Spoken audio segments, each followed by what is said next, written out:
उग्रसेन को किया। उग्रसेन महाराज ने कहा कि ऐसा है कि राजा आप होइए। कहा कि हमको ययाति का श्राप है, मैं राजा नहीं हो सकता, राजा आप ही हो। तो राजा हो गया महाराज उग्रसेन। यज्ञोपवीत संस्कार हुआ। यज्ञोपवीत संस्कार होने के बाद कहा ये बताओ बच्चे की शिक्षा नहीं हुई तो कौन सा विद्यालय जो है बढ़िया है कि जहाँ बढ़िया शिक्षा हो रही, पढ़ाई। जैसे आजकल किसी से पूछिए कौन सा विद्यालय है तो बताएंगे कि इंग्लिश मीडियम वहाँ खुला है भैया, और वहाँ अच्छी पढ़ाई है कि जहाँ हमारी संस्कृत सभ्यता ही न पढ़ाई जाए। हमारी सभ्यता क्या है? लोगों ने बताया कि उज्जैन में है विद्यालय बढ़िया, वहाँ आचार्य हैं सांदीपन मुनि, बहुत बढ़िया गुरुकुल चल रहा है। ठीक चले गए उज्जैन में और कन्हैया को ही उसी विद्यालय में प्रवेश करा दिया। और वहीं पर सुदामा नाम के सखा से उनकी मुलाकात। भागवत में 3 सुदामा हुए। एक सुदामा नाम के सखा वृंदावन में थे, एक सुदामा जो है माली, और एक सुदामा ये हैं जिसकी कथा आएगी कल। अब जैसे गए वहां गुरु जी इतना स्नेह करते गुरु माता कि थोड़े दिन समय में ही समस्त शिक्षा में पारंगत हो गए। अल्पकाल अजय समस्त शिक्षा पा लिया तो चलने लगे। तो कहा कि गुरु जी बिना गुरु दक्षिणा के काम नहीं होता, शिक्षा पूर्ण नहीं होती। गुरु जी आप दक्षिणा बताओ। सांदीपन मुनि ने कहा कि आप जैसे शिष्य को पा करके मैं धन्य हो गया हूं, यही मेरी गुरु दक्षिणा। कहा नहीं गुरु जी कुछ बताओ। कहा तो मेरी तो कुछ इच्छा नहीं है, अगर बहुत बड़ी इच्छा है तो गुरु माता से जाकर के पूछो, वो अगर कुछ कहती हैं तो भाई दे दो। कहा ठीक है, गुरु माता के पास है। जब गुरु माता के पास गए तो कहा कि माँ गुरु जी तो कुछ नहीं बताए, लेकिन आप बता दीजिए दक्षिणा क्या है। तो पंडित तो भाई मांगने वाले नहीं होते, क्योंकि चतुर्थ दिवस की कथा में ही हमने बताया था कि मांगने पर क्या होता है। जिस समय पर मर्यादा पुरुषोत्तम श्री राम को मांगने के लिए विश्वामित्र आए थे, कथा आप लोग अनुरत सुन रहे हैं, देख रहे हैं।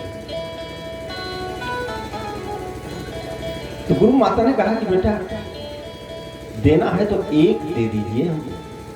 कहा क्या? कहा जिस समय पर तुम्हारा गुरुकुल में प्रवेश हुआ था ना, उसी के कुछ दिन पहले मेरा एक बेटा था, वो समुद्र में स्नान करने के लिए गया था और समुद्र में डूब गया और मर गया। अगर गुरु दक्षिणा देना है तो उसी हमारे बेटे को ले आकर के दे दो। गुरु माता ने बढ़िया दक्षिणा मांगी। कहा ठीक है भाई। कन्हैया एवं बलराम चले गए समुद्र के पास। समुद्र जय श्री राम। समुद्र ने हाथ जोड़ करके प्रणाम किया।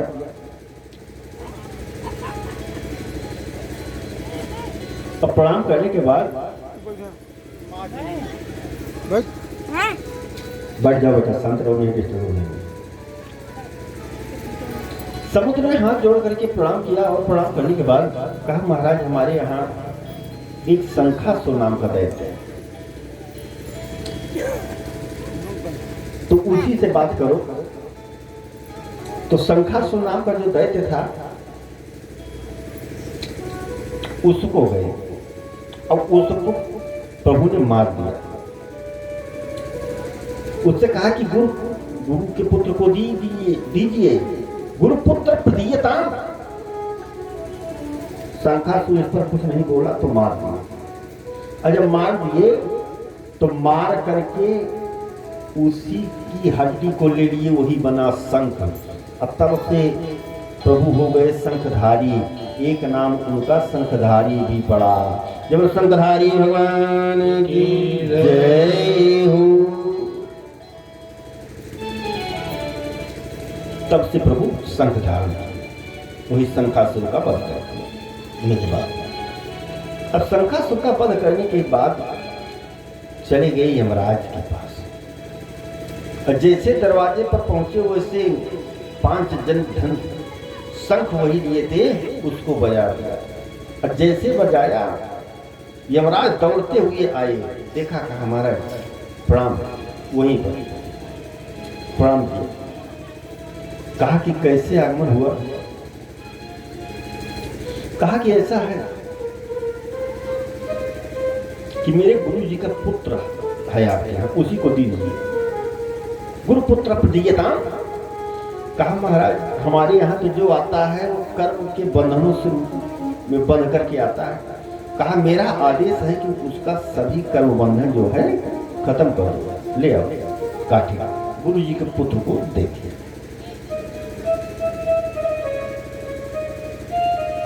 अब गुरु जी के पुत्र को जब दे दिया, ले आए। अब उधर जो महाराज यमराज के पहरेदार थे, कहा कि ऐसा है कि ये कौन विभूति आई थी जिसके लिए आप बहुत तन्मयता से प्रणाम किए और सब कुछ। कहा कि नाम नहीं बताऊंगा। कहा तो फिर जलपान भी नहीं कराया। कहा जलपान क्या कराएं, अगर अंदर ये प्रवेश करते ना तो जो नरक की यातना भोग रहे हैं ना सबको उद्धार हो जाता। इसलिए जो है हमने नाम नहीं बताया। ये प्रभु हैं, इतना जान लो। अगर अंदर बुला लेते कि आइए महाराज जी ड्राइंग रूम में बैठिए, हमारे जलपान कीजिए, भोजन नाश्ता जलपान, तो पता चलता कि यमराज का कार्य सब ठप हो जाता प्रभु का जो साक्षात्कार इस प्रकार से आकर के गुरु जी को दे दिया।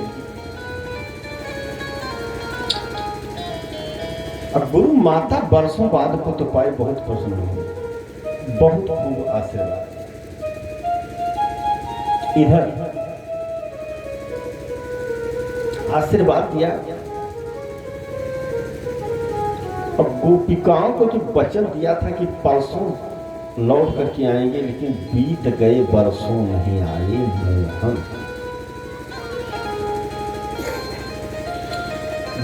गोपिकाएं जो हैं वो बिहबल हो गए। आपस में केवल एक ही चर्चा कि कन्वा कपटी मोहन छोड़ करके मुझको चला गया, आया नहीं। दिन भर परस्पर यही चर्चा करती है।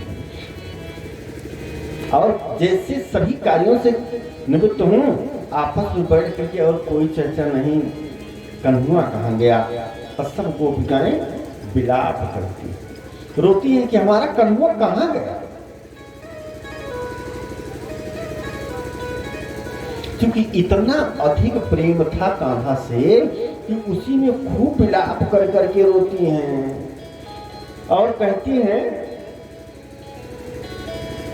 कि वृंदावन छोड़ कहाँ गया बनारी, वृंदावन छोड़ कहाँ गया बनवारी, वृंदावन छोड़ कहाँ गया बनवारी, वृंदावन छोड़।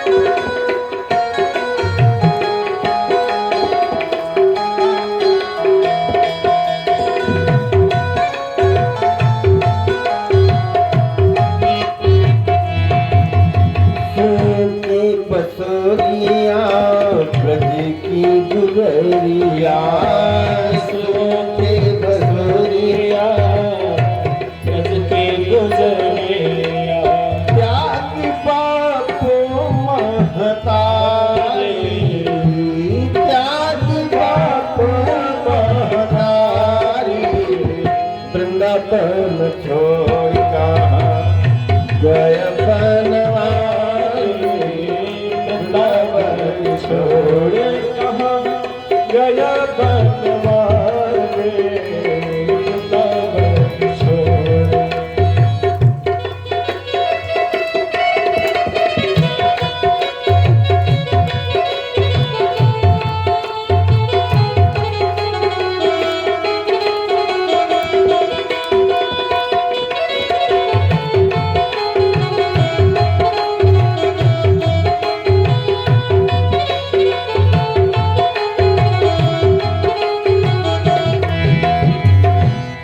तन भी त्यागी वतन भी त्यागी तन में त्यागी वतन भी त्यागी त्याग लाज हम सारी त्याग लाज हम सारे वृंदावन छोड़ कहाँ गया बनवारी वृंदावन छोड़ कहाँ गया बनवारी वृंदावन।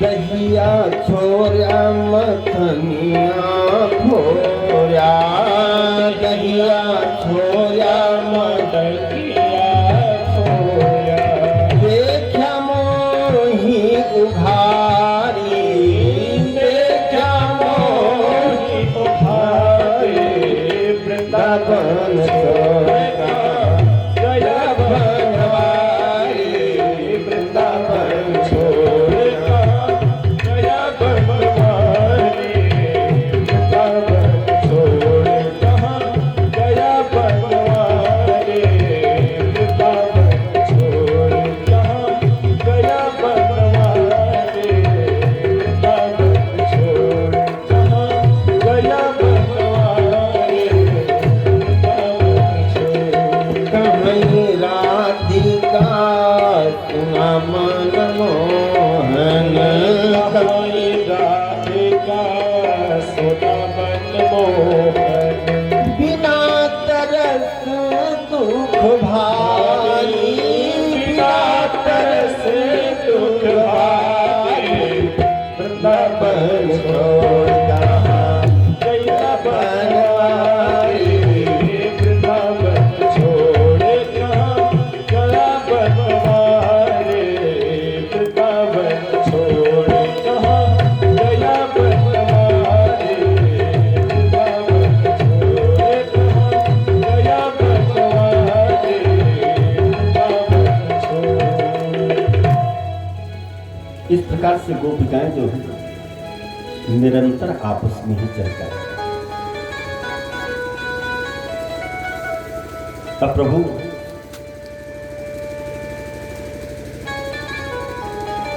कह करके गए थे कि परसों आएंगे, लेकिन बरसों बीत गए नहीं।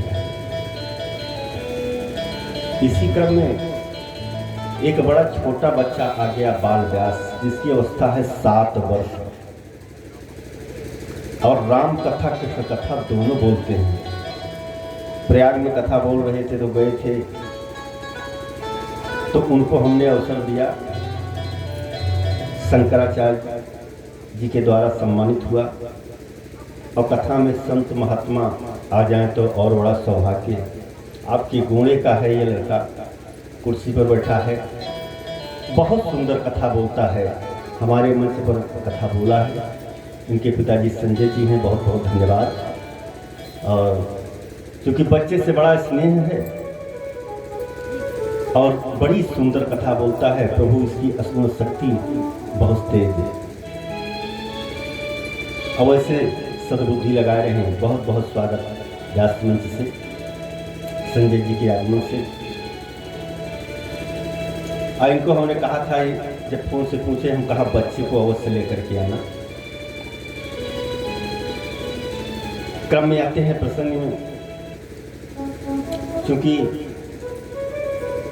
गोपिकाओं के पास फिर नहीं गए, वो ग्वालों के पास फिर नहीं गए कन्हैया जब से लौट कर किया। आखिर क्यों नहीं गए?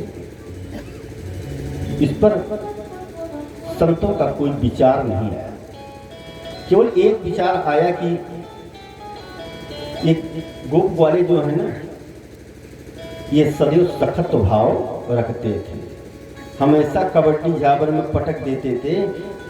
तो संतों ने कहा कि यहाँ राज सिंहासन में सुधर्मा सभा में बैठे रहेंगे कि ग्वाल बाल आ जाएंगे, चलो कन्हैया कबड्डी खेलें। तो उनसे मित्रता तोड़ दिया, कभी नहीं गए। फिर जो है, फिर दोबारा कभी गए नहीं। इधर कंस की जब मृत्यु हुई तो कंस की 2 पत्नी थी, अस्थि एवं प्राप्ति।